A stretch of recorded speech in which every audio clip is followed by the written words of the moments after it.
De vez em quando aparece um produtor falando o seguinte: olha, eu tenho disponibilidade aqui na minha região de cama de frango, eu vou plantar soja, mas eu não quero colocar qualquer quantidade lá no solo, quero fazer os cálculos realmente quanto que eu estou disponibilizando de nutrientes. E é exatamente sobre isso que a gente vai estar falando na aula de hoje.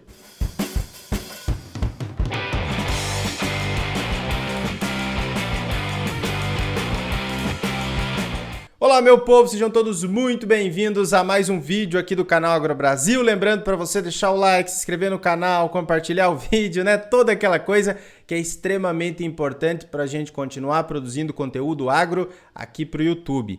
Também acompanhe até o final porque a gente fez os cálculos passo a passo de adubação de soja com cama de frango, então tá um vídeo bem legal mesmo.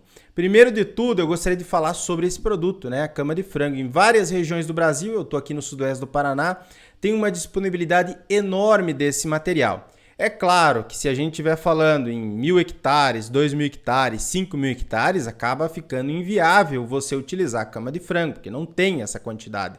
Agora, aqueles produtores que estão em regiões onde se produz muito aves, né, de corte, galinha de postura e tem disponibilidade desse material e também não tem áreas tão grandes, ele pode se tornar interessante.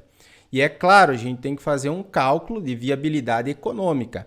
Porém, a cama de frango, como eu sempre falo aqui, é o melhor dos adubos orgânicos. Inclusive, a gente gravou um vídeo sobre isso explicando os porquês. Mas você vai encontrar o quilo de nutriente mais barato. Então ele tem uma concentração boa de nitrogênio, de fósforo, de potássio, tem outros macronutrientes, como é o caso do cálcio, do magnésio, do enxofre, micronutrientes, tem matéria orgânica, é relativamente fácil de ser encontrado em praticamente todo o Brasil, então é um produto sim que a gente consegue utilizar em plantio de soja, tá? E outras culturas também, tomate, enfim, qualquer cultura aí a gente consegue utilizar desde que seja feita da maneira correta. Para adubar soja, vamos lá, como é que a gente deve fazer? Primeiro, um diagnóstico do solo através da análise. Se eu não sei quanto que tem de fósforo, quanto é que tem de potássio, se eu não tenho uma estratificação de perfil também, fica um pouco complicado fazer uma adubação assertiva. Ah, professor, mas tem fulano aqui na minha região que faz de qualquer maneira, sem análise, sem nada e produz relativamente bem. Pode ter certeza que ele poderia ser mais eficiente, seja economizando material ou seja produzindo mais. Então, assim, quando a gente tem uma análise de solo para tomar a decisão, fica muito mais fácil e também muito mais assertivo. Porque a gente tem alguns parâmetros de solo, de fósforo, de potássio, de saturação para alta produtividade de soja. Se eu quero produzir mais de 80 sacos por hectare, eu tenho que ter uma determinada característica no solo. A interpretação dos resultados e plano de ação, então você pega aquela análise dos teus talhões, verifica o que está alto, o que está baixo, se precisa fazer uma calagem, se você precisa fazer alguma outra operação, enfim. A interpretação dos resultados também é importante. E verificar a disponibilidade de cama de frango e de preferência a concentração de nutrientes. Como é que você vai fazer isso? Vai pegar uma cama de frango, inclusive isso aqui é uma foto que eu tirei, né, de uma cama de frango aqui do interior do nosso município, que foi plantado soja com esse material, né, inclusive depois talvez eu traga também essas informações para vocês, mas você faz uma coleta da cama de frango, envia para o laboratório, geralmente o que faz análise de solo também faz análise desses fertilizantes orgânicos e aí você tem um laudo, concentração de nitrogênio, fósforo, potássio, cálcio, magnésio, enxofre. E também é interessante fazer uma contraprova, então fazer uma outra análise para verificar se aqueles resultados realmente estão certos, tá? Em algumas áreas aqui a gente faz prova e contraprova para ter certeza da concentração dos nutrientes nesses materiais. Muito bem, então eu vou mostrar para vocês aqui com um exemplo de concentração de fósforo, de potássio e saturação por bases, tá?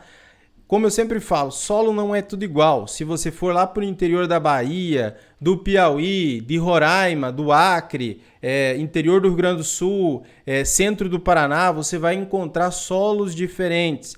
Mas você está plantando soja, então tem como você adaptar, ser eficiente nessa adaptação de material que você vai utilizar, o que você vai fazer e ainda conseguir produzir muito bem.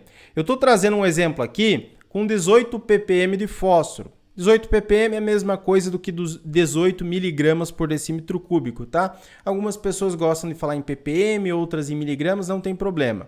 O potássio aqui em 0,45 centimol de carga por decímetro cúbico e uma saturação por base de 75%. Ah, mas aqui na minha região eu tenho 2 ppm de fósforo, meu potássio é 0,09. Beleza, aí é uma outra realidade. Também tem como fazer essa adaptação, talvez com redução da expectativa de produção, mas tem como você fazer. Esse solo aqui seria um solo bom, relativamente bom, concentração de fósforo, de potássio e de saturação. Eu não vou passar micronutrientes, cálcio, magnésio, enxofre, né? Porque senão ficaria muito longo o vídeo. A gente vai focar aqui nos principais. Então não precisa de calagem, a saturação tá boa, não tem nada de alumínio, né? Tem um pH ideal e uma concentração boa de fósforo e de potássio.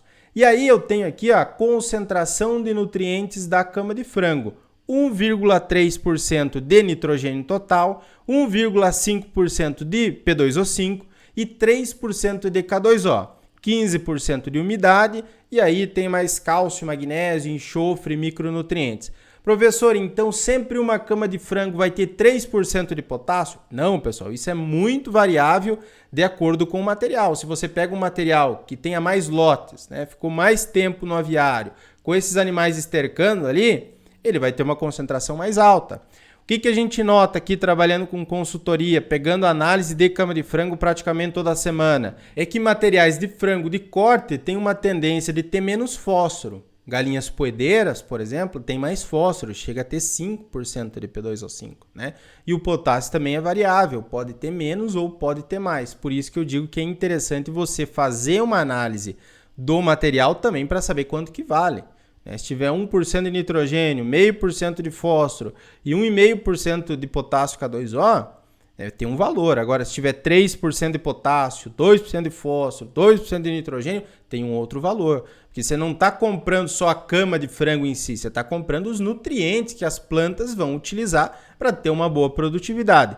Além disso, tem o cálcio e o magnésio. Geralmente de cálcio aí eu tenho uma concentração boa, 8%, 10%. Alguns materiais têm mais do que isso. Magnésio tem uma tendência de ter 1%, 2%, enxofre 0,5% e aí um pouquinho também de micronutrientes, boro, zinco, cobre, enfim, tá? A necessidade, então, de fósforo e de potássio para a cultura da soja. Aqui para o estado do Paraná eu estou utilizando como exemplo. Então, para uma produtividade acima de 5 toneladas por hectare. Ah, mas aqui na minha região não produz isso. Beleza, então a gente faz uma adaptação para uma adubação, por exemplo, para 60 sacos por hectare, 70 sacos por hectare. Para 5 toneladas por hectare em um solo nessas condições, com níveis muito altos de fósforo e de potássio, nós vamos precisar aí de mais ou menos 80 pontos de fósforo e de potássio. 80 kg por hectare de P2O5 e 80 kg por hectare de K2O. E a gente deve fazer inoculação também, né? No momento do plantio da soja, a gente faz inoculação com Bradyrhizobium ou Bradyrhizobium mais Aspergillum, enfim, faz a inoculação para disponibilizar nitrogênio, né? Então a soja também tem essa facilidade porque a gente não precisa colocar um adubo nitrogenado como uma ureia, um sulfato ou um nitrato. Então facilita bastante também. Como que a gente vai fazer o cálculo de necessidade? Não é muito complicado. Então a gente tem um adubo que é 1,3 aqui de nitrogênio, 1,5 aqui de fósforo e 3 de potássio K2O. Então a gente vai balizar a necessidade, a quantidade de cama de frango que eu vou colocar por hectare a partir da concentração de potássio. E eu já vou falar o porquê. Então 80 kg por hectare de K2O dividido pela concentração que eu tenho nesse material, que é 3%, então dividido por 0,03, eu chego à necessidade de 2.666 kg por hectare. Só que isso aqui é em base seca, porque a análise é feita em base seca. Então eu devo converter isso para o produto in natura, né, que é a umidade. Produtos secos e tal, eu vou ter uma umidade aí que gira em torno de 14, 15, 16%. Esse material tem 15% de umidade, então eu faço essa correção. Essa quantidade que eu encontrei na base seca, que vai me disponibilizar os 80 kg de K2O, dividido por 0,85. Eu chego à dose de 3,1 toneladas por hectare, ou 3.136 quilos por hectare aqui de cama de frango. Essa quantidade vai me disponibilizar os 80 kg de K2O que eu estou precisando, certo? Só que também vou disponibilizar nitrogênio e fósforo. Nitrogênio aqui não seria interessante para a cultura da soja, mas culturas que vão vir em sequência vão se utilizar também, vão se beneficiar. Caso que você plante aí um milho safrinha, vai ser benéfico. E aí eu tenho o índice de eficiência agronômica desses materiais, tá? Com relação aos nutrientes. O que quer dizer isso? Que a cama de frango que você colocar lá, o nitrogênio e o fósforo que está contido não vai estar prontamente disponível para a planta absorver. Então ele vai precisar ser mineralizado. O potássio não. O potássio ele não está em formas orgânicas, tá? Está em forma mineral. Então ele vai ser prontamente disponibilizado. Por isso que eu vou balizar a dose de cama de frango com relação ao potássio, né? Ligando a quantidade de potássio que eu tenho no material. O nitrogênio, 50% do total que a gente viu lá, que é de 1,3%, vai ser disponibilizado no primeiro cultivo. Quer dizer o seguinte, logo na sequência que você aplicar, tá? O fósforo, 80% no primeiro cultivo e 20% na sequência, no segundo cultivo. Então a gente não tem todo aquele fósforo e todo aquele nitrogênio prontamente disponível. A gente pode fazer um cálculo também aqui. De nitrogênio, 2.666 quilos, que é a dose que a gente vai colocar por hectare, vezes 0,013, que é 1,3% de nitrogênio, vezes 0,5, que é a eficiência agronômica, eu vou estar disponibilizando nessa dose aqui 17 quilos por hectare de N. Quantidade baixa, né? De fósforo, 2.666 vezes 0,015, né? 1,5%. V08, eficiência agronômica, 32 kg de P2O5. Então eu precisava de 80 kg de fósforo, apliquei 32 com a cama de frango e aí está me faltando ainda 48 kg por hectare. E aí você pode utilizar um adubo mineral na base. Tá? Qual adubo? Você pode utilizar aí um MAP, que tem uma concentração alta de fósforo. Ah, posso utilizar um super triplo, professor? Pode, tá? Pode utilizar. Mas aí você faz o cálculo de qual que tem o melhor custo-benefício. O MAP é muito utilizado e funciona muito bem também. Ah, mas tem nitrogênio e a soja não precisa de nitrogênio. Não precisa se preocupar. Tá? A dose de MAP não é tão alta, não vai impedir nodulação, não vai prejudicar a nodulação. Muito nitrogênio pode ter esse efeito de reduzir a nodulação, mas nesse caso eu não tenho problema. Então, 48 kg de P2O5 que eu preciso, eu devo dividir pela concentração de P2O5 no meu adubo, que é de 52%, certo? Então, 48 dividido por 0,52, 92 kg por hectare de MAP. Eu vou utilizar espaçamento de 45 centímetros entre linhas, então o cálculo que eu faço é 10.000 dividido por 0,45, eu chego a quantidade de metros lineares em um hectare, que é de 22.222. Eu pego a dose que eu vou aplicar de MAP. Você pode arredondar aí para 100 quilos. Então, 100 quilos dividido pela quantidade de metros lineares que eu tenho em um hectare vai dar aproximadamente aí 4,5 gramas de MAP por metro linear. Então, você aplica 3,1 tonelada de cama de frango em cobertura do material in natura, né? E depois você coloca 100 kg por hectare de MAP na linha de semeadura, certo? E aí o seguinte, o que você tem que tomar cuidado? Ver se compensa. Eu estou vendo muitas regiões do Brasil cobrando aí cama de frango a 500, 600, 700 reais a tonelada. E aí você faz um comparativo com o 2,23,23, o 0,20,20, né, uma mistura de grânulos ou um fertilizante formulado grânulo único, ver se compensa utilizar a cama de frango. Em alguns casos, eu estou vendo, acaba não compensando. Ah, mas vai aumentar a matéria orgânica, vai melhorar micro-organismos. Beleza, tudo isso é verdade. Pode ser que compense para o teu caso, pode ser que não seja tão interessante, certo? Então, cada caso é um caso, cada caso deve ser analisado. Ah, eu tenho aqui uma quantidade muito baixa de matéria orgânica, eu tenho pouco cálcio, eu tenho pouco magnésio, pouco micronutriente e tal, e a cama de frango está R$ 200 a tonelada e tem uma boa concentração de nutrientes. Opa, vale a pena. Eu peguei uma cama de frango aqui de 5 lotes, eles estão me cobrando R$ 600 a tonelada, é um material que não é tão bom assim. Cuidado, talvez não vale a pena ir para o teu caso ou para o agricultor que você está orientando. Pode ser feita a aplicação antes do plantio da soja, então você aplica antes, planta a soja, né? Não pode ser com uma antecedência tão grande, mas aí uns 20 dias antes, 30 dias antes, sem problema nenhum, ou 2 semanas antes de você plantar a soja. Se a cama de frango for muito cara, compensa mais utilizar adubação mineral.